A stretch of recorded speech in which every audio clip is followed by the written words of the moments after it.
Movie की शुरुआत में हेवनली ट्राइब दिखाया जाता है, जिसमें एक आम सी लड़की जुजू और उसकी नौकरानी जुजू के बेटे अली को लेके जन्नत के गार्ड से बच के भाग रही है। फाइनली जुजू अली को नौकरानी को पकड़ा के खुद आसमान से कूद के सुसाइड करने का फैसला कर लेती है। लेकिन सरप्राइजिंगली जब जुजू नीचे गिर रही होती है, तभी वो एक 9 पूंछ वाली फॉक्स देवी बैंकन में बदल जाती है, जो क्विंकुई राज्य पे राज करती है। उसके बाद वो किंकुई राज्य में उठती है और उसका बेस्ट फ्रेंड जियान उसके पास आके बताता है कि वो अभी बस एक सपने से उठी है। बैंकियन अपने दोस्त से सहमत होती है और उसकी मेमोरी से उसकी जुजू की पहचान पूरी तरह गायब हो चुकी है। उसके बाद मूवी 300 साल आगे दिखाई जाती है। आजकल बैंकियन जानवर और बहुत सारे क्रिएचर्स के साथ प्यार से रहती है और एक दिन उसे ईस्ट सी के राजा की पार्टी का न्योता मिलता है, पर वो उस पार्टी में नहीं जाना चाहती क्योंकि उसे हेवन ट्राइब के ताज वाले राजकुमार और अपने मंगेतर से पार्टी में नहीं मिलना है। बैंकियन ये बात रिवील करती है कि उसके पिता ने उसकी शादी क्राउन प्रिंस यहुआ से रखी है, जो उससे उम्र में 90,000 साल छोटा है। बैंकियन की दोस्त के मनाने के बाद बैंकियन पार्टी में जाने को तैयार हो जाती है ताकि हेवनली ट्राइब और उसके किंगडम के बीच रिश्ता बना रहे।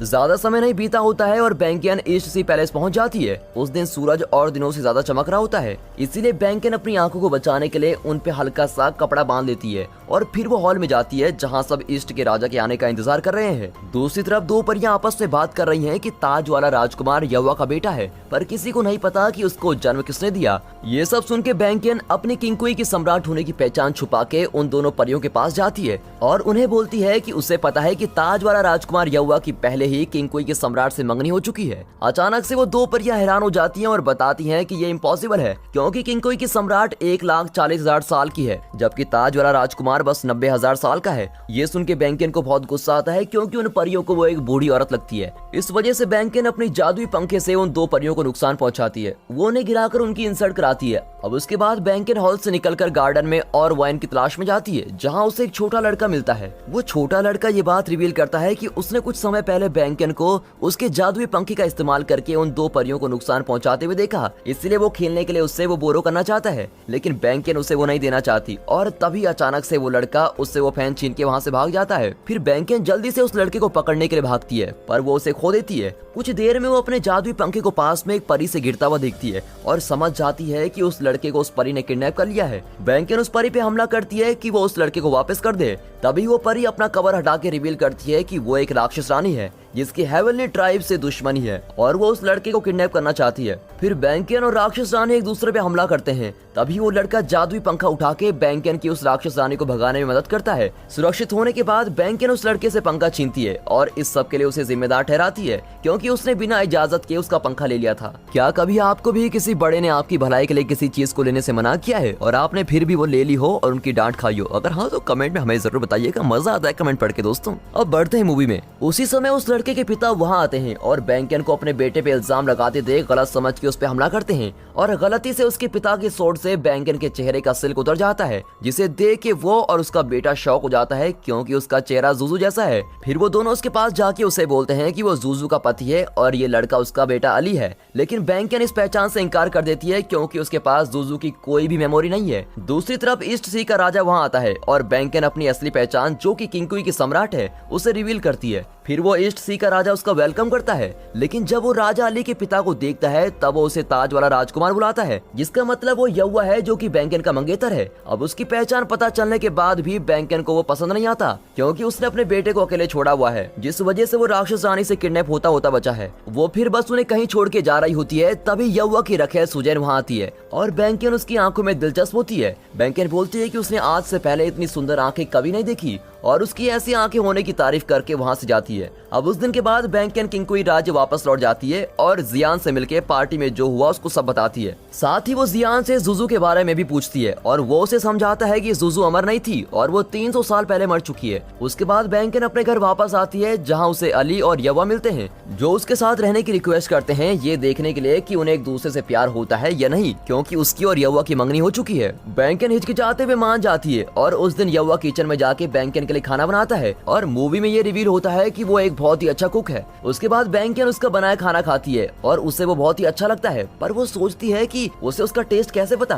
दूसरी तरफ मूवी में ये रिवील होता है कि यहुआ ने ये खाना बस बैंकियन का टेस्ट लेने के लिए बनाया है कि वो जुजू है या नहीं, क्योंकि ये खाना जुजू का फेवरेट हुआ करता था। अब इसके नतीजे पे यहुआ ये बात मान लेता है कि हेवनली ट्राइब से कूदने के बाद जुजू का जन्म बैंकियन बन के हुआ है और बाद में उस रात यहुआ बैंकियन के कमरे में जाता है और उसके होने वाले पति के हक से उसके साथ सोना चाहता है, पर बैंकन ऐसा नहीं चाहती। वो उससे दूरी रखने की कोशिश करती है, पर यवा उसे अप्रोच करने की कोशिश करता है, जिस कारण वो रात भर सो नहीं पाते हैं। अगले दिन अली बैंकन के कमरे में जाता है और वो उसकी वाइन में दिलचस्पी लेता है जो वो रोज पीती है। फिर वो उसे कप से टेस्ट करने देती है। फिर अली और बैंकन वाइन का नया टेस्ट एंजॉय करते हैं, पर अली ज्यादा पी के बेहोश हो जाता है और ये देख के बैंकन उसे यवा के आने से पहले जल्दी से अपने कमरे में लेके जाती है। बैंकन ने अली को वाइन पिला दी। ये बात को जान के यवा उस पर इल्जाम लगाता है और उसको इस बारे में सफाई देने का मौका नहीं मिलता। अचानक से अली कुछ देर के लिए बेहोशी से उठता है और यवा को बैंकन पर इल्जाम लगाने से रोकता है और उसे दोबारा स्माइल देने को बोलता है और फिर वापस बेहोश हो जाता है। अगले दिन यवा की रखेल सुजैन किंकुई राज्य आके अली को वापस हेवनली ट्राइब ले जाने के लिए आती है, पर अली उसे इनकार कर देता है। फिर सुजैन अली के पीछे भागते भागते एक छोटी सी गुफा में आ जाती है, जहाँ उसे बैंकन का गुरु मोयन मिलता है,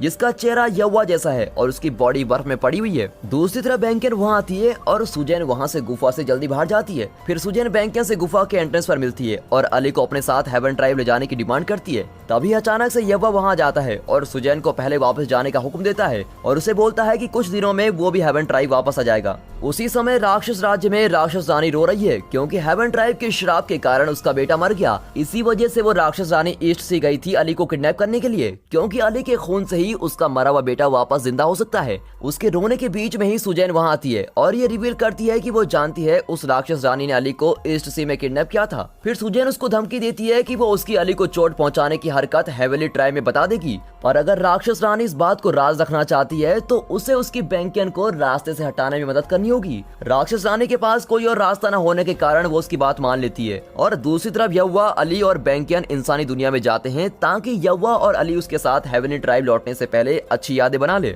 यहाँ यव्वा रिवील करता है कि इस जगह वो और जुजू पहले रहा करते थे और साथ में वो उसे अपनी और जुजू की प्रेम कहानी बताता है। फिर वो बोलता है कि 300 साल पहले उसने 7 दिन रात राक्षस से लड़ाई करके जीत हासिल की थी, पर वो जख्मी होकर इंसानी दुनिया में गिर गया। वहाँ उसे जुजू जो एक आम इंसान थी वो मिली। जुजू यव्वा को अपने घर ले गई और उसने उसका इलाज भी किया और कुछ समय में ही वो जुजू की काइंडनेस देखकर उससे प्यार कर बैठा और जुजू भी उससे प्यार करने लगी। उसके बाद वो दोनों खुशी खुशी साथ रहने लगे। बात करने के बाद बैंकन उससे जुजू की मौत का कारण पूछती है। वो बिना जवाब दिए अली को लेकर हेवनली ट्राइब चला जाता है। उसके बाद बैंकन अपनी किंकुई राज्य वापस लौटती है और अपने गुरु मोयन को गुफा में मिलने जाती है। असलियत में उसके गुरु मोयन ने राक्षस राजा को कैद करने के लिए खुद ही कुर्बानी दी थी और तभी उनकी आत्मा बिखर गई और उनकी बॉडी बर्फ में कैद हो गई है। फिर बैंकन ये बात रिवील करती है कि वो मोयन से प्यार करती है और पिछले 70,000 सालों से उसका इंतजार कर रही है और अब वो उसकी जगह सेम शक्ल वाले आदमी यव्वा से मिली। वो ये भी बोलती है कि वो उसका इंतजार करके थक चुकी है और वो उम्मीद करती है कि वो जल्दी वापस जिंदा हो, इससे पहले कि वो उस नए इंसान की तरफ आकर्षित हो। फिर बैंकन अपने दोस्त जियान से मिलने जाती है और उससे जुजू के बारे में कुछ कहानी पूछती है, पर वो उसे ज्यादा नहीं बताता है। दूसरी तरफ जुजैन और राक्षस रानी उस गुफा में जाते हैं जहाँ मोयन की बॉडी बर्फ में कैद हुई है और उसे वहाँ से ले जाते हैं। कुछ देर में बैंकन को इस सब के बारे में पता चलता है और वो सोचती है कि शायद वो राक्षस रानी सबके पीछे है।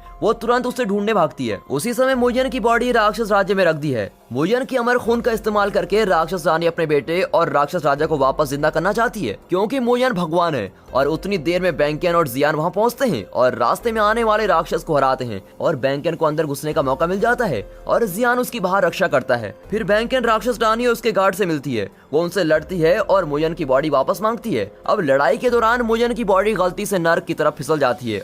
ये देख के बैंकन किसी तरह से अपने सिल्क से मोयन की बॉडी को खींच लेती है, पर अचानक से राक्षस रानी उसमें गिर जाती है और इस वजह से राक्षस रानी और गुस्सा हो जाती है और वो मोयन की बॉडी को डिस्ट्रॉय करना चाहती है। ये देखकर बैंकन भाग के उसको कवच देती है। वो बस राक्षस रानी के द्वारा मारी जाने वाली होती है कि तभी वहाँ यव्वा आ जाता है और अपनी तलवार से राक्षस रानी पे हमला करता है, लेकिन वो राक्षस रानी को मारता नहीं है। वो उसे उस जगह की नौकरानी बनाता है जहाँ राक्षस राजा को बंदी बना के रखा हुआ है। बैंकन और यव्वा बाद में मोयन की बॉडी वापस गुफा में रख लेते हैं और यव्वा उससे उसके गुरु की कहानी पूछता है। बैंकन ये बात रिवील करती है कि 70,000 साल पहले राक्षस ट्राइब के राजा के साथ जंग करते हुए मोयन ने राक्षस राजा को कैद करने के लिए खुद की कुर्बानी दी थी, इसलिए उनकी आत्मा बिखर गई और उनकी बॉडी बर्फ में कैद हो गई है। बातें करने के बाद बैंकन जादुई लेक पे अपने जख्म ठीक करने जाती है और तभी उस पर राक्षस रानी हमला कर देती है। अचानक से यव्वा उसके पास आके उसे अपना प्यार दिखाता है, क्योंकि यव्वा ने मोयन की बॉडी बचाई है। बैंकन भी अपने आप को उसका प्यार महसूस होने देती है और उसके बाद यव्वा उसे अपने साथ रहने के लिए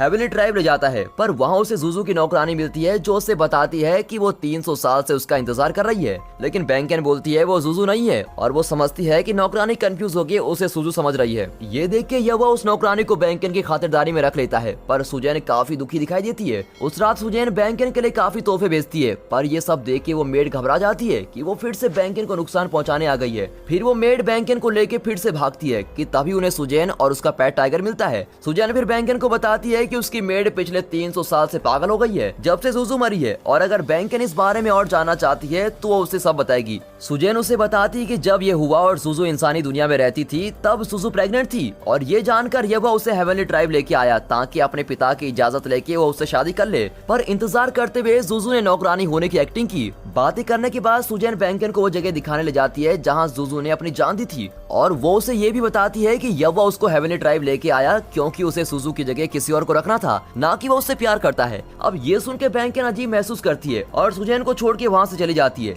अगले दिन बैंकन और यवा की शादी है, पर बैंकन सुजैन की बताई चीजों के बारे में सोचती है और इसी वजह से वो फैसला करती है कि वो शादी कैंसिल करके किंगकोई राज्य वापस लौट जाएगी। अपने राज्य पहुंचने पे जियान उसे बताता है कि उसका गुरु मोयन वापस जिंदा होने लगा है, पर इस काम के होने के लिए उनके पास एक वस्तु का होना बेहद जरूरी है जिसका नाम है जादुई लैंप, जो यवा के पास है। और ये जानने के बाद बैंकन यवा से मिलने जाती है ताकि उससे वो जादुई लैंप बोरो कर सके, पर वो उसे साफ इनकार कर देता है और उसे बोलता है कि वो जादुई लैंप उसके लिए बेहद जरूरी है क्योंकि उसमें जुजू की मरने से पहले की यादें हैं। और वो बताता है कि अगर जादुई लैंप किसी और के लिए इस्तेमाल किया जाता है तो उसमें से जुजू की यादें डिलीट हो जाएंगी, और इसी कारण वो उसे ये लैंप नहीं दे सकता। ये जानने के बाद बैंकन सोचती है जो भी सुजैन ने उसे बताया वो सब सच है, क्योंकि जुजू आज भी यवा के लिए सबसे जरूरी इंसान है। लेकिन यवा उसको बता रहा होता है कि शुरुआत से लेके अब तक जिस इंसान ने उससे प्यार किया, लेकिन बैंकन उसको बीच में काट कर बोलती है कि उसे उस पर भरोसा नहीं है, और बोलती है कि यवा बस कहानी बना रहा है ताकि वो उससे जादुई लैंप बोरो ना करे, और फिर वो उसको छोड़ के चली जाती है। अब कुछ टाइम बाद बैंकन को पता चलता है कि वो जादुई लैंप जादुई घास से बना है, और वो तुरंत उसको ढूंढती है। लेकिन वो जादुई घास एक मॉन्स्टर क्रिएचर के पहरे में होती है और वो बहुत ही खूंखार है, लेकिन बैंकन को इस बात की कोई परवाह नहीं। फिर कुछ देर में बैंकन को जादुई घास मिल जाती है, और जैसे ही वो उसको लेने लगती है वो मॉन्स्टर उठ जाता है और उस पर हमला करता है। बैंकन फिर अपनी 9 पूंछ वाली फॉक्स देवी की शक्तियों का इस्तेमाल करके खुद की रक्षा करती है, पर वो मॉन्स्टर को नहीं हरा पाती। साथ ही में वो मॉन्स्टर उस पे वॉर करता है और वो बस मरने ही वाली होती है कि तभी यवा वहाँ आके उसकी मदद करता है और उसको बचा लेता है। उसके बाद वो दोनों साथ मिलके मॉन्स्टर को हराते हैं, पर मॉन्स्टर के मरने से वो यवा पे हमला कर देता है, और बाद में बैंकन उसकी जख्म ठीक करने के लिए उसे हेवनली ट्राइब लेके जाती है। दूसरी तरफ वो उसकी पीठ में बहुत दिलचस्पी लेती है जिसपे बहुत निशान है, पर यवा उसे उनका कारण नहीं बताता है। कुछ दिन के बाद यवा के जख्म ठीक हो जाते हैं और वो बैंकन को वो जादुई लैंप देने जाता है जो उसे चाहिए था। वो लैंप देने से पहले यवा उसे बोलता है कि ये जादुई लैंप उसका बीता हुआ कल है और उसे इसका सामना करना ही होगा। बातें करने के बाद यवा उसे छोड़ के जाता है और उसे अपनी जुजू के रूप की जिंदगी के बारे में जानने का मौका देता है। फिर वो जादुई लैंप खोलती है और सच दिखाई देता है। ये रिवील होता है कि उसके हेवनली ट्राइब आने के बाद सुजैन उससे जलती थी और उसे नर्क के गड्ढे में गिरा के मारना चाहती थी, पर अचानक से यवा वहाँ समय पे पहुंच गया और सुजैन ने मासूम होने की एक्टिंग की कि सुजू उसे नरक में धक्का मार के उसकी आंखें निकालना चाहती है और उसको अंधा करना चाहती है। सुजैन के इस खेल के कारण सुजू को सजा मिली कि उसे अपनी आंखें सुजैन के लिए कुर्बान करनी होगी। और इससे भी बुरी बात यह है कि जो इंसान उसकी आंखें निकालेगा वो इंसान यवा है जिससे वो बहुत प्यार करती है। सब कुछ रिवील होने के बाद बैंकन को याद आता है जब उसका गुरु मोयन बर्फ में फंस गया था, तब हेवनली ट्राइब ने उसे 9 पूंछ वाली फॉक्स देवी बनने की सलाह दी, पर इसके लिए उसे इंसानी दुनिया में जाके परीक्षा देनी होगी। इस वजह से जब वो नर्क के गड्ढे में कूदी तो वो 9 टेल वाली फॉक्स गॉडेस में बदल गई और वो सब भूल गई जो उसके साथ सुजू बन के हुआ था। उसी समय सुजैन मौके का फायदा उठाते हुए उसके पास आके उसे नर्क में धक्का मार के दोबारा मार देती है। अब अचानक से यवा वहाँ समय पे पहुंच जाता है और बैंकन की मदद करता है। साथ में उसे ये भी पता चलता है कि सुजैन मुजरिम है, लेकिन बैंकन यवा से अभी भी गुस्सा है कि 300 साल पहले उसने सुजैन की नाटक को सच मान लिया और उसकी आंखें निकाल दी। वो यवा को छोड़ के किंगकोई राज्य वापस लौटती है। वहाँ ये जान के कि उसके प्यार ने हर बार दुख झेले हैं, वो पियक्कड़ बन जाती है। और उसी समय जब सुजैन के गुनाह सामने आते हैं, उसे राक्षस राजा की प्रिजन की नौकरानी का काम करने की सजा मिलती है। लेकिन वहाँ जाने से पहले वो अली के गले मिलती है और मौके का फायदा उठाते हुए उसका थोड़ा सा खून चूस लेती है। जब सुजैन को अली का खून मिलता है जिससे वो राक्षस राजा को खुला छोड़कर हेवन ट्राइब से बदला लेने का सोचती है, फिर राक्षस राजा वहाँ से निकल आता है और जैसे ही यवा को इस बारे में पता चलता है वो जल्दी से उस राक्षस को रोकने के लिए भागता है। यवा के जाने के बाद बैंकन की नौकरानी अली को लेके बैंकन से मिलने जाती है और वो बैंकन को वो सब बताना चाहती है जो वो 300 साल से यव्वा के बारे में नहीं जानती है। नौकरानी बताती है कि 300 साल पहले सुजैन बस बैंकन की आंखें नहीं लेना चाहती थी, पर उसको मारना भी चाहती थी, और इसी कारण से यव्वा ने अपने पिता से रिक्वेस्ट की, पर उसके बदले उसे अपने पिता से लाइटनिंग की सजा मिली। साथ में उसे फोर्स किया गया कि वो उसकी आंखें अपने हाथों से निकाले, जबकि वो ऐसा बिल्कुल भी नहीं करना चाहता था। अब ये जाने के बाद बैंकन जल्दी से यव्वा को ढूंढती है ताकि उसे माफी मांग सके, क्योंकि उसने उसके प्यार पे भरोसा नहीं किया। दूसरी तरफ यव्वा जेल में पहुंच जाता है और राक्षस राज हेवनली ट्राइब पे हमला करने के लिए अपनी सेना तैयार कर रहा है। फिर यव्वा राक्षस राजा को रोकने के लिए उस पे हमला करती है और बैंकन जो 9 पूंछ वाली फॉक्स है उसे ढूंढने के लिए जल्दी करती है। उसी समय बहुत सारे राक्षस की सेना बहुत सारे हेवनली ट्राइब की सेना पे हमला कर रही है और जियान बहुत सारे पक्षियों को भी लड़ने के लिए तैयार कर रहा है। दूसरी तरफ यव्वा राक्षस राजा से लड़ने के लिए खुद को ड्रैगन फॉर्म में बदल देता है। अब राक्षस सेना हेवनली सेना द्वारा खत्म हो रही है और राक्षस रानी भी मारी जा चुकी है। कुछ ही देर में राक्षस राजा भी मारा जाता है और उसकी आत्मा दोबारा प्रिजन में कैद हो जाती है, लेकिन उसकी आत्मा को बंद करने के लिए किसी हेवनली गॉड को अपने खून की कुर्बानी देनी होगी, इसलिए यव्वा फैसला करता है कि वो ये करेगा। दूसरी तरफ बैंकन वहाँ पहुँचती है, पर वो बहुत लेट हो चुकी है क्योंकि यव्वा ने राक्षस राजा को कैद करने के लिए खुद की कुर्बानी दे दी है। फाइनली बैंकन उसे बर्फ में कैद देखती है और रोती है, और मूवी के एंड में जिस बर्फ के टुकड़े में मोजन था वो टूटने लगता है, और उसी सीन के साथ दोस्तों ये मूवी खत्म होती है।